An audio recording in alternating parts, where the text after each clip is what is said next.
So hello and good afternoon and welcome to another one of our podcasts in our PRISM series. Today we're focusing on the challenges facing sales organizations today and how PRISM can help. And with me is Anna Britnor Guest, who has more than 30 years working in these sectors. So Anna, given your length of time working in these sectors, how has that shaped your thinking and your understanding? Well, hello, Alex, and thanks for having me on the podcast. Oh, you're welcome. How's it shaped my thinking? We probably haven't got long enough in this conversation for all of that, but I think if I was to encapsulate it, for me, I'm working with companies that are looking to grow. I'll say a little bit more about that in a second, but you only grow your revenues really by growing your people. And so a lot of what we do in Alate is focused on helping those technology B2B companies to grow their revenues. But it's about how do you organize and skill up and develop the right behaviors in the people that you have, supported by the systems, processes, and obviously the portfolio that you're selling into your customer base. So our customers are technology, B2B companies, many of them are global.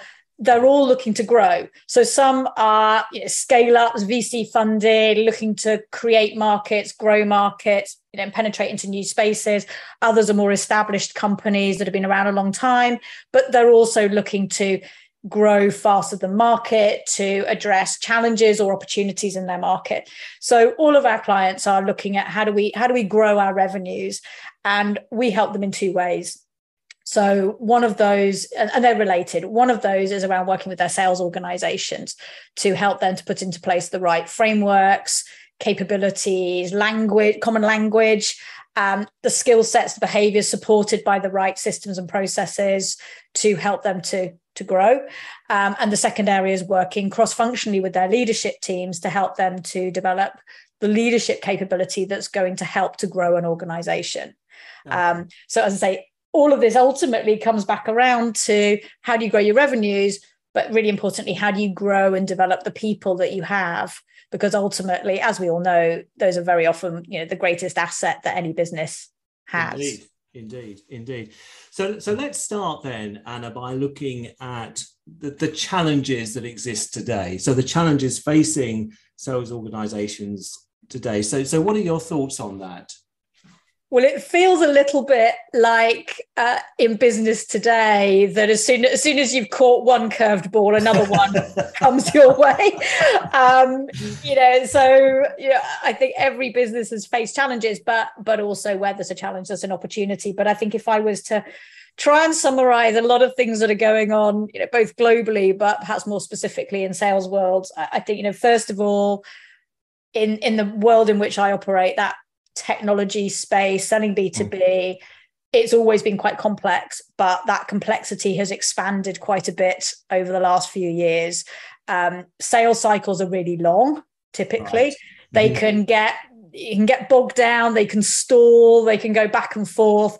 I quite often put up a nice little buying journey model with sales teams, and it looks lovely because there's lots of arrows that all point in the same direction. But then what I'll also often do is then put up a bowl of spaghetti or noodles, because actually that's kind of how it feels, right? It's a really good analogy. Excellent. But somewhere in that bowl of noodles, there is a path to try and follow. But that complexity is a challenge.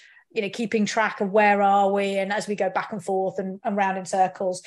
On top of that, there are increasing numbers of stakeholders involved in making a decision, not necessarily signing off, but who need that buy-in. Some of the research that's been done through people like Gartner around challenger sale and so on, put those numbers at up to about 11 stakeholders, varying statistics. But what I tend to see is quite often anecdotally even more than that. So, good grief, that's an awful lot of stakeholders. It is, and therefore no surprise that a lot of companies' decisions don't end up in a decision because they can't get everybody signed up and agreed that this is the right way to go. And that also relates into, I think, another challenge that we see around business value.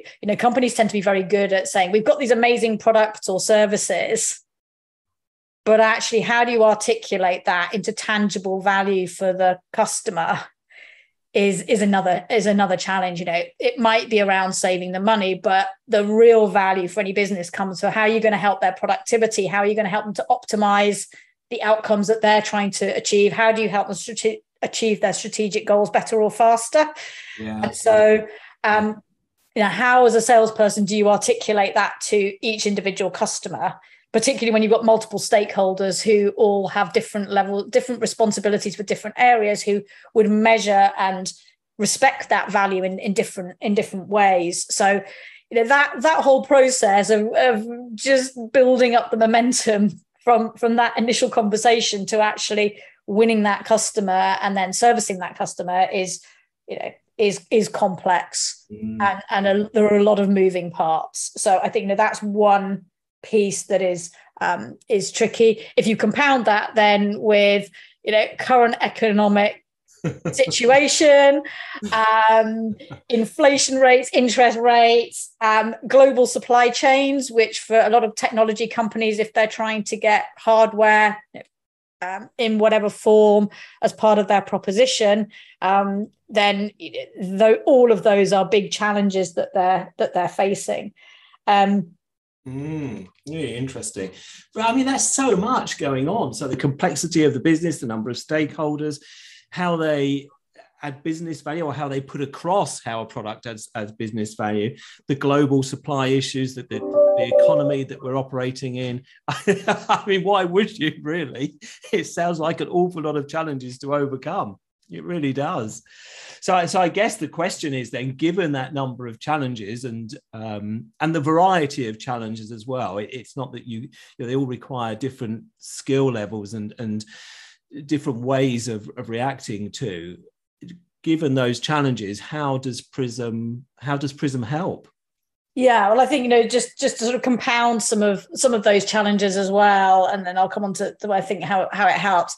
I think within all of that, sales teams are not really teams, so we're trying to learn and adapt in that space. But I think one of the challenges: how do we learn from each other as teams, and how do we learn from the data that's around us? And I think another challenge that perhaps we'll come on to as well is that war for talent. How do you get the right people in there as well? So I think that it kind of drills down, I think, into 5 areas. So one of those is around leadership. The second is around how do you develop and support your existing talent to be the best that they can be. That leads us at war for talent. How do we recruit the right people and how do we onboard them so they ramp up quickly? They get up to speed quickly. And then the 5th area, I think, comes back to that point around how do we try and help sales teams to actually operate as a team, not as a group of individuals all doing their own thing within a department or within a reporting structure. So I think PRISM can help, and the work that we do broadly is around how do we help companies to get better in some of those areas. Right. Okay. So let's explore then the 5 key areas. So leadership. Let's start with leadership. What's that all about in this sector then? Obviously leadership is a very overused phrase, but what does leadership mean in these sectors? What are you trying to develop and encourage?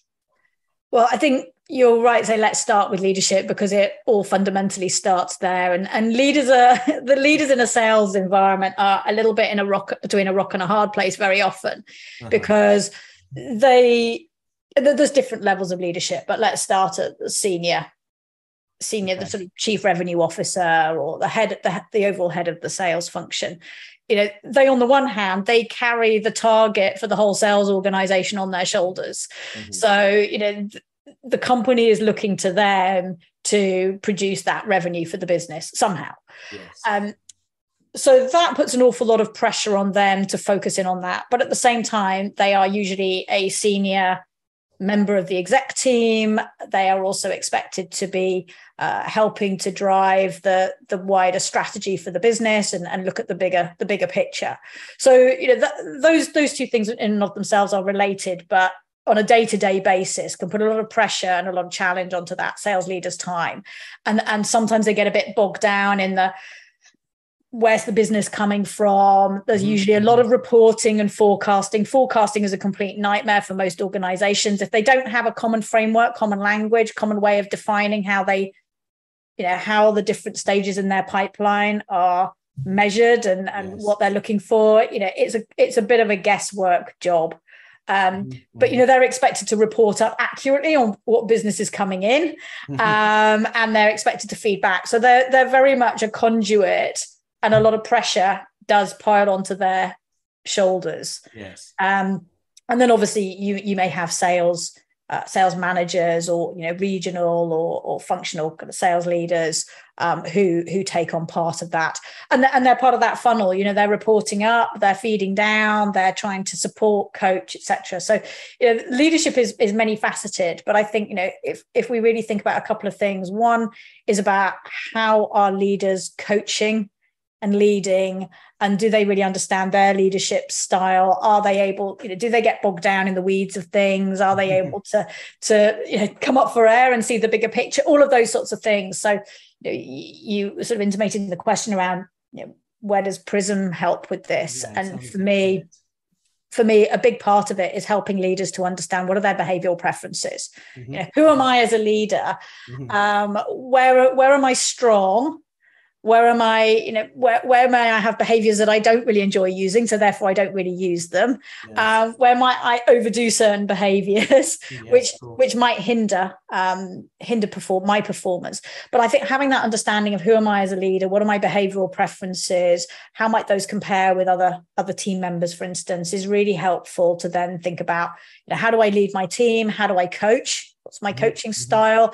How do I work with people? So I think having that understanding is really important, because then if I'm working with that leader, it helps me to coach them. I can see what are they going to respond well to? How do we compensate? There's no point in saying, well, let's work on your behaviors and your skills in this area without having an understanding of, is that easy? Is that difficult? Is that natural, unnatural?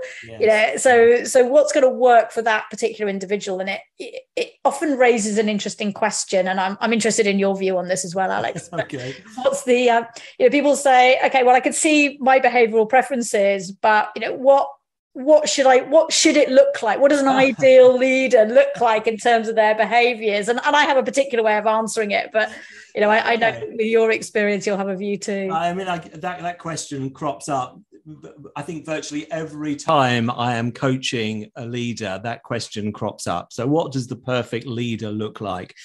And my response is, there isn't a perfect leader, but of course there is, if you complete a benchmark for that role in that organization, because then you have a really good understanding of what leadership looks like. And I think people think that's a bit of a cop-out when I say that, but also, Anna, I think there are on the map some areas that are quite key to leadership. So if you look at the gold quadrant, then I would generally expect a leader to have a higher level of evaluating, which is, of course, around evaluating data, decision-making. So I would expect them to have a higher level of evaluating than perhaps finishing, because finishing, that attention to detail means that as leaders, they could get bogged down in data. So whilst I'm very clear that there isn't a perfect leader, there isn't something that they could try and a generic profile that they can try and aspire to.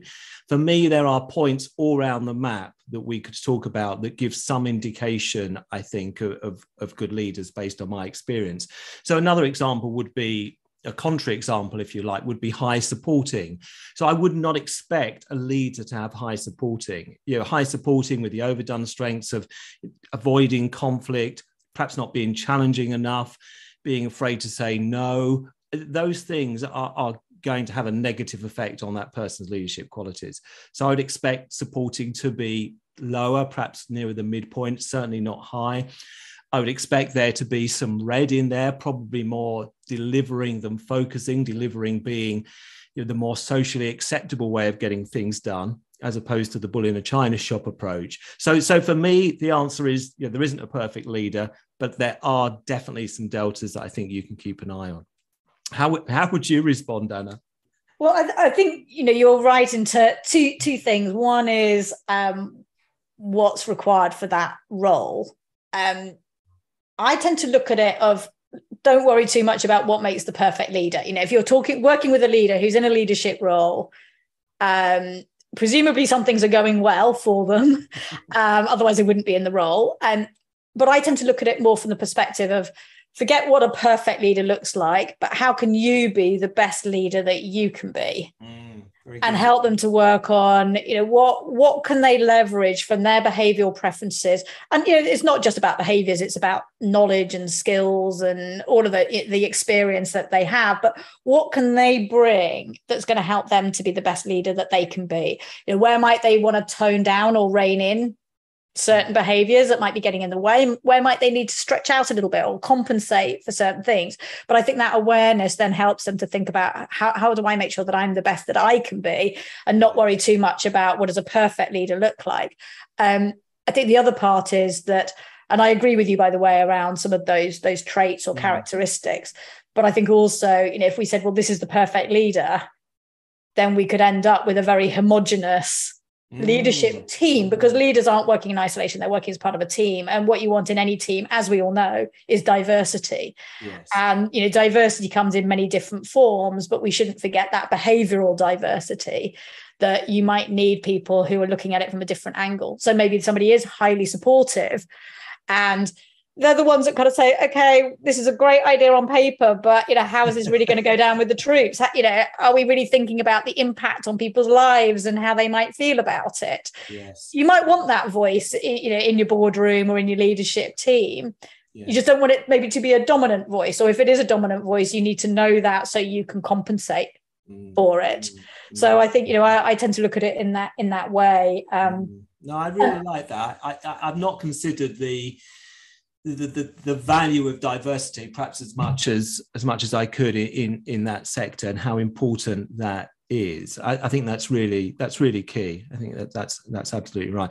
I mean, we would never get to the point where we would have a generic benchmark for a leader and expect everyone to match it. It's just not going to be feasible.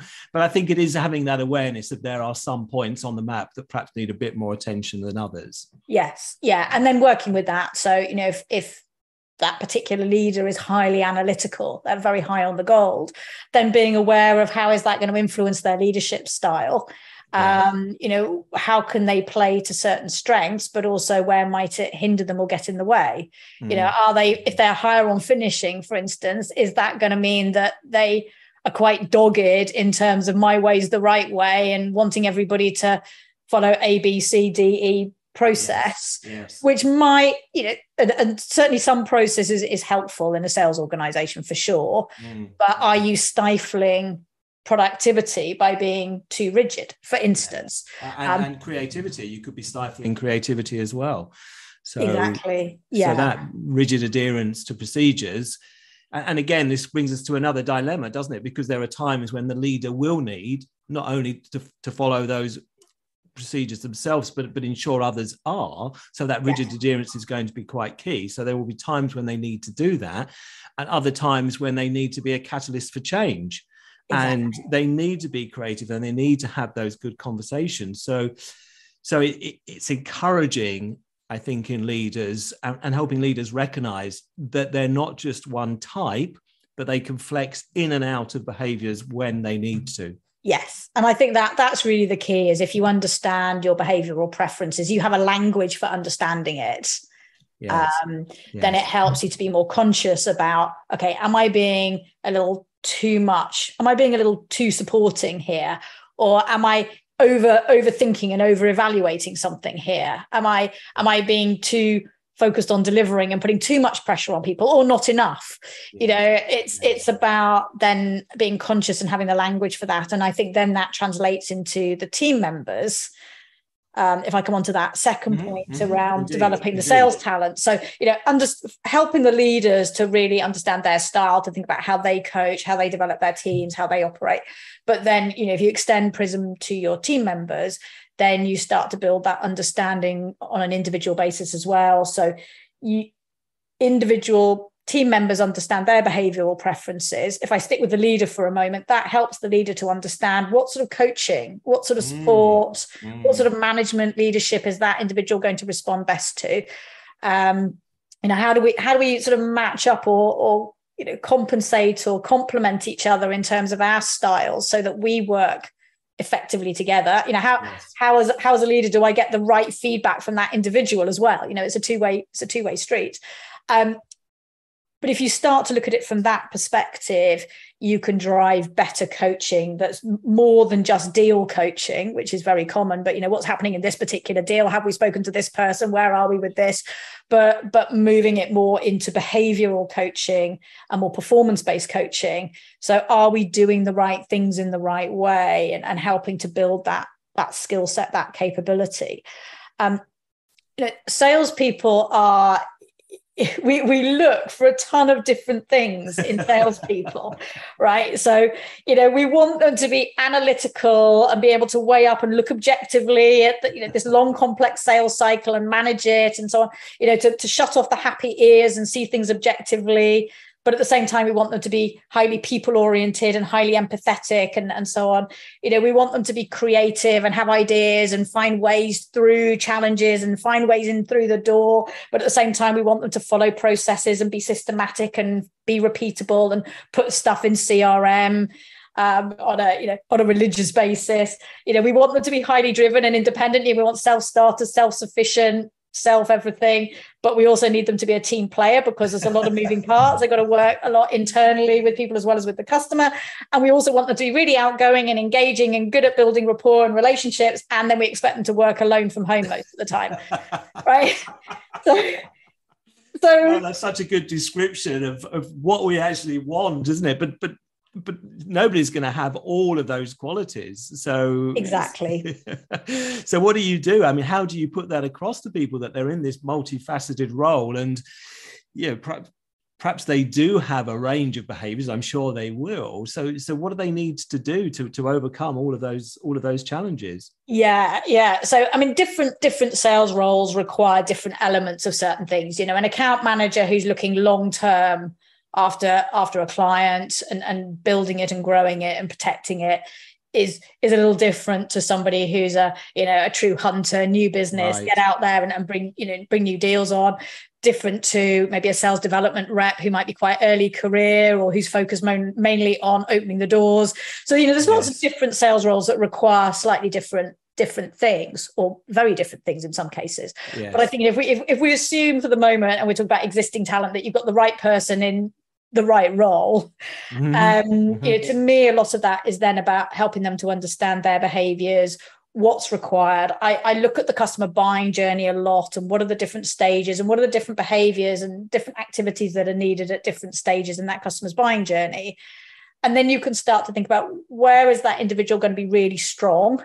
Yes. Where are they maybe going to struggle? You can often see it by what are the activities that they jump headlong into and love doing and do loads of, and which are the ones that the manager's always going, why don't they put stuff in CRM, or why don't they just pick up the phone, or why don't they do this, right? Those are probably because they don't really fit with their strong behavioral preferences. But I think understanding that, giving that a language, and then working out, okay, these are things that need to be done. There are often multiple ways to get the same result, right, or to get the end result. So, how can you go about it in a way that best suits you, but still achieves the outcome that the business and the customer needs? So, and that's partly, that comes back to how the leader is coaching, but it's also about how the individual manages their time, their workload, where they might need more support and development, where they might need to flex more, but also where they can give really free rein to the things that are serving them well. Yeah, no, that makes complete sense. And of course, that's understanding from the leader of that particular person's behavioral traits gives that opportunity for more targeted coaching, more targeted development, and a greater understanding between them on what they're working on. Yes. There's a further element to this with sales people, and that's, I think, helping those individuals flex their behavior when they're with clients and customers. Would that be right? Oh, for sure. Yes. Understanding and thinking about, what is my customer responding well to? Wouldn't it be lovely if they could just give their customer a PRISM questionnaire and say, can you complete this? And then we can figure out how to work together. But the clues are there. If they're paying attention and they've got a bit of that language, they can start to see, is this customer very gold? Are they very kind of detail oriented, and they want the data and they want to look at the facts, and yes, they want a 27-page report, or is this customer actually saying, just give me the headlines, don't bog me down with all of this detail, just let's cut to the chase, and kind of, what are we going to get, and let's get there. Or they can pick up some clues and then just think about how do they need to flex or adapt their behavior. So yes, I think that's a really key point. And also internally, because they're not selling alone, they will be part of a sales team. There'll be technical people, commercial people, the people that will be taking things over in life, so service, customer success. There's a ton of different people that they need to work with internally to make all of this happen, and they need to be able to kind of orchestrate those relationships as well. And so understanding how do they do that is, you could say, as important really as to how they're flexing their behaviors externally with customers or partners as well. Yeah, absolutely. And that comes back down to the number of stakeholders that might be required to buy into a particular product. And you were talking earlier about double digits, so up to 11 stakeholders required to sign off a particular purchase. Not necessarily sign off, but be involved in. So knowing when to flex, knowing when to adapt, knowing what to do to appeal to each individual stakeholder is absolutely key. Yes, absolutely. And just coming to a slightly wider point around the leader as well, I think leaders I alluded to this earlier on, but they're having to lead with they've got lots of different individuals. But actually, this is one way, once they start to get a consistent framework and structure in terms of how people are selling, they're getting more aligned to, say, the buying journey and what different stages in their CRM, their pipeline meet. So they've got some common methodology, some common framework and language there. This also, using PRISM also helps them to get a bit more consistent with how it gives them a framework for how they manage and lead the individuals in their team as well. Yes. So, being able to think, okay, they're high on blue. So, what's that going to mean in terms of how I might coach them, but what's going to be important to them, where they're going to be strong, where they might need a bit more support, where they might need to rein things in, where they might get in trouble. Yes. So I think, all of those things are, those things are important as well to helping the individual operate at their best potential. Very true. Very true. I mean, for me, that's the balance between challenge and support.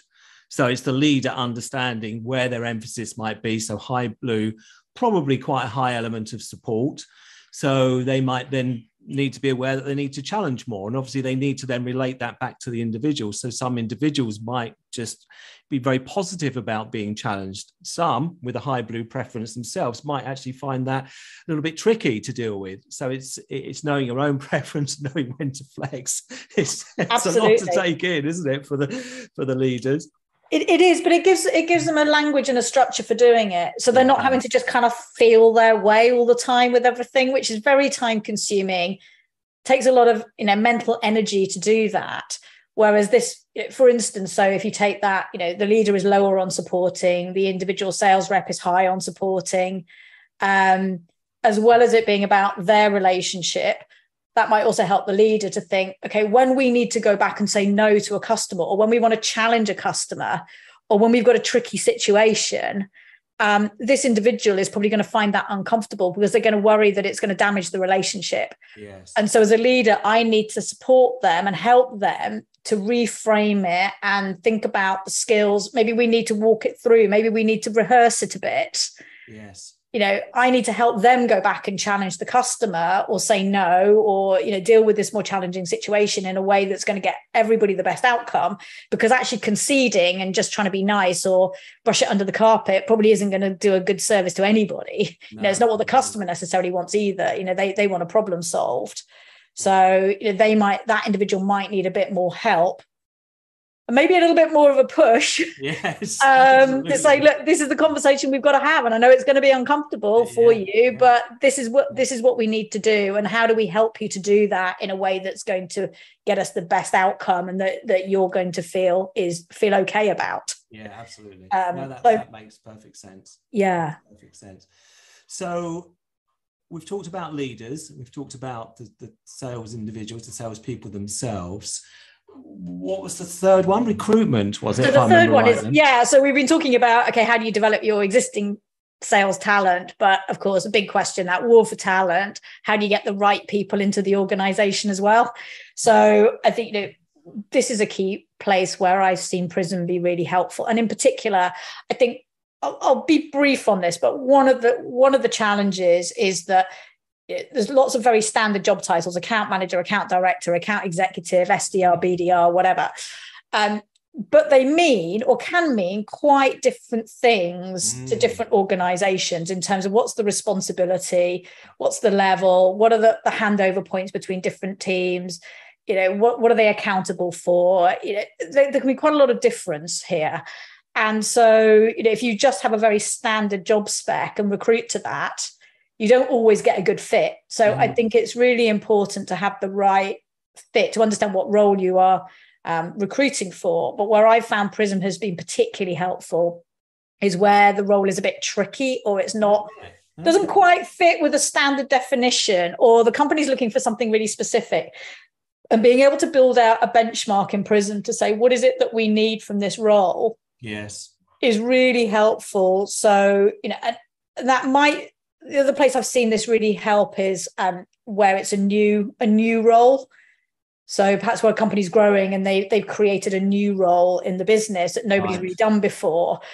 And just there's a little bit of rigor around just challenging and questioning and kind of saying, okay, what is this person going to be doing? Yes. Because they've already got a broad idea, but they might not really have a really clear picture of, they've got a 5-day working week. Well, what are they doing in those days? Where are they spending their time? What are the outputs that you're expecting from them? So being able to define that, say, tricky roles, difficult to fill roles where perhaps the previous people haven't been super successful, or new untested roles, particularly are good places to, I think, use PRISM to really pin down what is it that we want this person to be doing.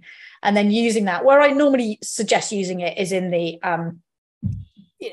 being pragmatic is in the sort of final selection. So when you're down to maybe the last 2 or 3 candidates, yes, absolutely, down to that short list, yes. And then using it to then inform a final interview stage. So if you're looking for somebody who's going to be an account manager looking after, 1 or 2 very large accounts, then you're probably going to be looking for something slightly different to somebody who's going to be in a new business role, yes, for instance. So benchmarking your candidates against that can be really helpful. And I'm very clear that it's supporting the interview process. You need to look at what's their experience, their knowledge, everything else in the round. But just to be really specific about, one way to use it is, let's say that you're looking for somebody who, take that account management piece, right? You're looking for somebody who's going to be really structured and organized, manage a lot of moving parts, keep things moving along. You look at their PRISM profile, you see certain traits that suggest they would be good at that. So there's some quite high gold, there's high evaluating, probably reasonably high finishing as well, because you do want them to be focused on the details. But you probably want a few other things as well to give a bit of balance, because they've got to be building the relationships and they've got to be a bit nimble at times as well, right? Yes. So you might look at their profile and say, okay, I think they're going to be strong in this area. So let's not take it for granted and go tick. In the interview, ask them some really specific questions, or put them through some kind of assessment or something that allows you to test out, is that what we're going to get? We think they're going to be strong in that area, but let's just test out that is how they operate. So you might want to, ask them to talk about specific scenarios or situations, evidence-based, really, so you can then you can tick the box and say, okay, we thought they were going to be strong in this area, and yes, they are. Or maybe, we thought they were going to be strong in this area, but we're not really seeing the evidence for it. Why is that? And, dig a little deeper. Yes. But on the flip side, maybe you also say, this role needs to be good at, there's a lot of stakeholders. We've got to be good at managing these relationships and keeping things moving, coming up with new ideas for this customer. So maybe we do want some, high coordinating or high initiating to kind of help balance a bit of that gold and get out there and, be working on those things. So maybe that person is a little lower in those areas than we'd like them to be. So let's test that out. And again, give them some scenarios and look for evidence to how would they compensate? What would they do? How do they manage multiple stakeholders? How do they build consensus? How do they kind of orchestrate the internal machinations? Yes. What's going on? Yes. What's going on? And so, just look at the scenarios of things you need them to do, look at their PRISM profile and then test out, not assume because they're low in an area you'd like them to be high in that they're no good as a candidate, because you're not going to get the perfect candidate. But how do they compensate for that? How do they get stuff done? So then you can make an informed choice to say, okay, there's a bit of a trade-off. We might have one who's going to be really strong in this area, but maybe not so much in this. This guy's going to be really strong here, but maybe less so over here. So, what's the trade-off or what's acceptable? Maybe neither of those candidates is right. We need to go back to the drawing board, but it helps to inform that decision by pointing to where do you need to look. If I think of one really specific example, I was working with a company and they were looking, this was a new role that they were hiring into. And it was remote geographically. It was a sort of technical sales role. They needed somebody to be quite technical, but it's kind of, you got to sell what the company has. Yes. And in the first round of interviews, somebody had picked up that they thought this person had shown a lot of interest in the kind of R&D and the product development and stuff. And it's like, this role has nothing to do with R&D, product development, right? I mean, okay, they can feedback customer feedback, but that's not the job. No. The job's frontline selling what we have to customers, the technical aspects. PRISM picked up that they were very high on innovating. Yeah, right. Okay. Only one individual had kind of raised this as a slight concern for this candidate, but this very high innovating did point to, and I said, how much opportunity is there in this role for high innovating? And it was kind of not really, we need a little bit of creativity because we've got, but really this role is about helping to sell what we have. It's about being detail focused, making sure that the technical specifications are right, that we've dotted the I's and crossed the T's so that what we sell the customer is going to meet technically what they need. Yes. So in that interview round, they talked a bit about this R&D interest that the individual had and started to look at what the role really was versus the candidate's expectations. And it became quite clear that this individual was really looking for a role where they could influence product development and design. And, they wanted to be at that end of things, not at the other end. And it was sort of clear that, maybe this is not actually the right fit role for that individual. Yeah. So, they could have made a very expensive hire because the guy had the right skill sets, but they could have made a hire that potentially that person would have got a bit frustrated. Oh, yeah, I'd say. Hugely frustrated. And kind of moved on. And, it was a sort of a mutual decision to say, actually, maybe this role isn't quite the right fit. But, on the flip side, looking at it from a more positive perspective, and that probably leads us on to the fourth point is around, once you've made, making an informed decision to hire somebody and having a better sense of this is what we're going to get. Rather than just, salespeople notoriously interview well because they're used to sitting in front of the customer and getting a second meeting, right? Yeah, absolutely. They should know how to kind of sell themselves, but what's behind the smoke and mirrors is a big challenge in that recruitment process. There's lots of other things you can do to test things out, but PRISM specifically, I think, can point to laser focused interview questions, evidence seeking, put them into, if somebody's low on that sort of initiating, if it looks like they're quite rigid, then actually, ask them to come to the interview and give a presentation about whatever it is. That's a fairly standard interview technique thing, right? And then throw them a curveball in the middle of the interview, see how they respond, do something that throws them off course for the presentation they're giving, because customers do that all the time. Yeah, absolutely. Yeah, throw them off course and see how they cope, because that'll tell you, oh, okay, we can see sort of the PRISM influences coming in here, and maybe they surprise you, because although it might not be a natural preference, they've got a learned skill or a learned technique because it's happened to them before. Yeah. And I think that's so important. Sorry to interrupt. I think that's so important, Anna, because you will never, ever get someone to match the benchmark 100%. It's just not going to happen. So understanding and testing the points on the map and actually saying, well, this person isn't quite where we want them to be, but are we seeing evidence that they can flex up when they need to, and they can move beyond their natural behavior? So actually seeing some of that evidence then gives you the confidence to say, well, he's not where we want him to be, but we're pretty confident when needs must, he will get there, and we can help him develop that. So for me, that's really important, that understanding that much as we might like someone to hit the benchmark 100%, it's just not going to happen. So that for me is a really crucial point. Yeah. And then that leads you into that fourth point around onboarding somebody and ramping up, because, salespeople are expected, especially if they're experienced, are expected to kind of come in and hit the ground running pretty much. Yeah. Different companies have different levels of onboarding and induction and so on. But, at a basic level, it's kind of, well, there's your laptop, there's your phone, here are the systems, here are your logins. Give your passwords, off you go. Yeah, here's who's who, here's a bit about the company, right? And, some salespeople will be given their territory, their accounts, whatever, pretty early doors, and sort of expected to find their way and get on with it. And I talk about having a path to performance, which says, okay, 30, 60, 90 days, whatever, what are the things that individual needs to be doing well? So, they need to demo your software. So on day one, they probably don't know how to demo your software because they're new, right? So how are you going to get them quickly to that point where they can do it? So, maybe they need to watch somebody doing some demos, first of all. Then maybe they practice certain parts of it. They deliver those parts to a peer or their manager for a bit of feedback, and, they practice those things. And then they get to the point where they're competent to deliver at least part of that.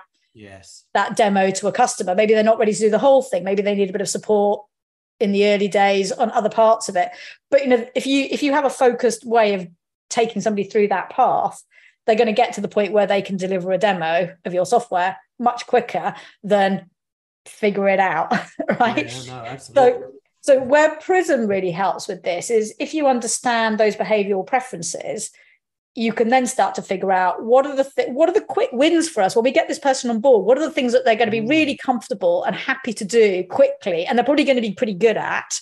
Yeah. And what are the things that they're going to struggle with and they're going to need some more support? So as an example, if somebody is high on initiating and fairly high on delivering, let's say, and you say to them, right, here are your target accounts that you're taking over.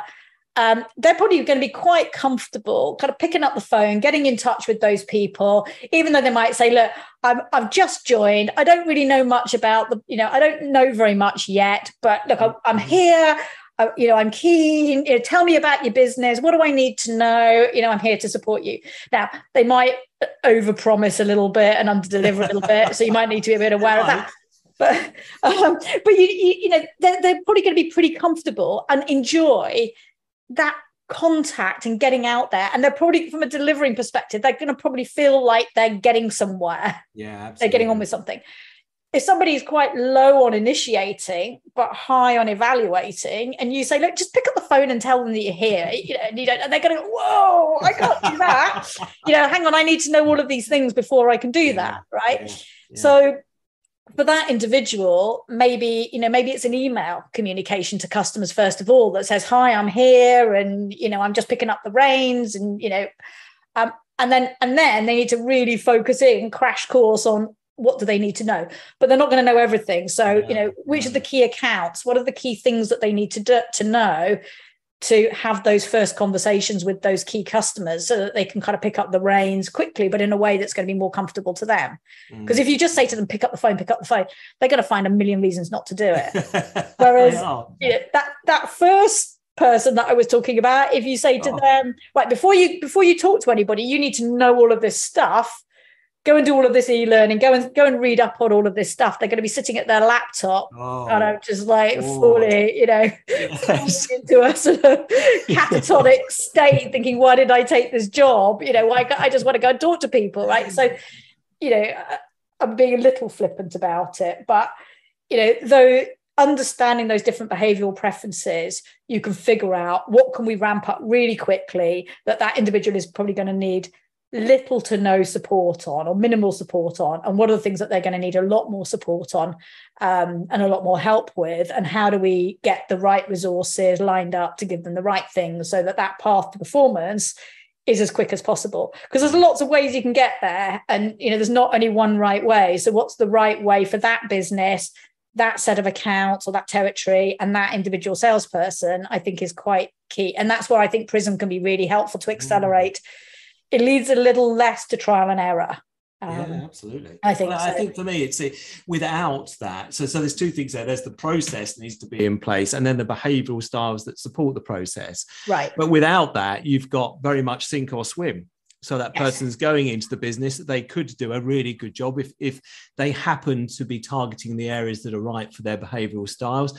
But likewise, it could be a complete disaster. So having the right process in place, a process that ties in with that individual's behavioural styles, being monitored by an effective leader who's also conscious of what's going on and the styles that will play to best impact. It's so much more powerful. It's not leaving as much to chance. Absolutely. And, the financial impact of getting it right versus getting it wrong is massive, because you've not only got the expense of hiring, a pretty costly sales resource in the person. Yes.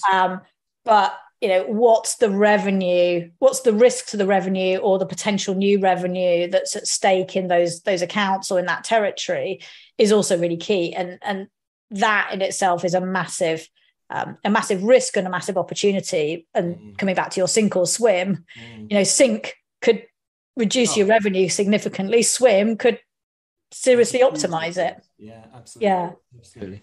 That's really good. So the final area is around teams. Anna? Yes. Yeah. So I think people talk about sales teams all the time, and I've said this on other podcasts as well, but a sales team is not normally much of a team. But right. I think in this very complex world, I think we need to find ways to help salespeople to work more collaboratively together, to be more supportive of each other, because that's where there's a wealth of learning and so on. If I've figured out how to win a particular opportunity up against a particular competitor, for instance, or I figured out a particular message that seems to be resonating with my customers, then how does everybody else in the sales team learn from that so they can do the same? And companies have ways of, we're going to tell everybody about this win, but how do you do it in a way that really helps other people actually think, okay, I can do that, rather than, oh, well, good for Anna, but her circumstances were unique. That customer was unique. It doesn't really apply to me or my customers.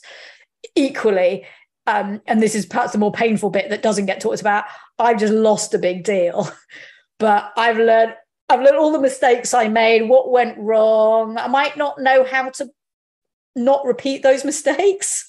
I might just know what went wrong. I might not know what to do right, which I think is very often the case. But how do I bring that into the team so that everybody can learn from my mistake and what went wrong, but also between us, we can figure out, okay, how do we make sure that between us, none of us go through that pain again? And so I think there's a lot to be said. This is a much wider topic about how do you bring sales teams together. But I think PRISM plays a part. I find huge interest in teams when you put a team map in front of them that shows this is the makeup of this team, and this is where people are similar, this is where people are different, and this is what it means and how you might cooperate and collaborate with each other, and how you might actually play to each other's strengths. And it's really helpful in the way that it springboards those conversations around the specific skill sets that people have, which are often related to those behavioral preferences. The skills that they've honed align to the preferences that they're strong in, and then start to it builds more respect for each other, and more respect for difference and that diversity of thinking, but also perhaps builds a bit of common ground as well, as it helps people to understand we're all in a similar boat, and you know, you're not my competition. Our competitors in the outside market are my competition. We need to be working together, because if we're all doing well, then, you know, as a sales organization, we're going to have the respect, the credibility. We're going to have more of what we need to be successful, because we'll be able to make the case for it. And, you know, I think PRISM does play, you know, an important part in helping to bring those teams together, both from a leadership perspective, as we talked about, being able to see a more cohesive framework for how to lead that team, but also for teams to understand each other better. And you could extend that beyond just the core sales team, but you know, those teams that they work really closely with, their pre-sales teams, perhaps marketing teams, etc. But those people that are closely involved in those accounts, they can start to build those, you know, build those relationships team by team or sub team. I think that it can make a huge difference in what is a big challenge that nobody's really cracked yet, in my experience. That's really, really insightful, really interesting. Excellent. So we've covered the 5 key areas, Anna. Is there anything else you'd like to add before we finish? I think I've probably encapsulated lots of different things. I think, you know, if anybody's listening to this podcast and thinking about what could I do with my sales team? I think I would look at where are the biggest challenges in that team today. Okay. You know, there's 5 areas that we've talked about. I believe all 5 can benefit you know, a sales team, but there will probably be certain things that are more top of mind or more impactful at this point in time than others. So, you know, is it about that recruitment and onboarding? Is that where the challenge is, getting the right talent in? Is it about how do we optimize the people that we have? Is it about how do we get more team spirit going practically? Right. Often it's about leaders. You know, if you're not sure where to start at the top is sometimes, I'm not saying it's always right, but, you know, those leaders get very squashed. Yeah. You know, they're time pressured.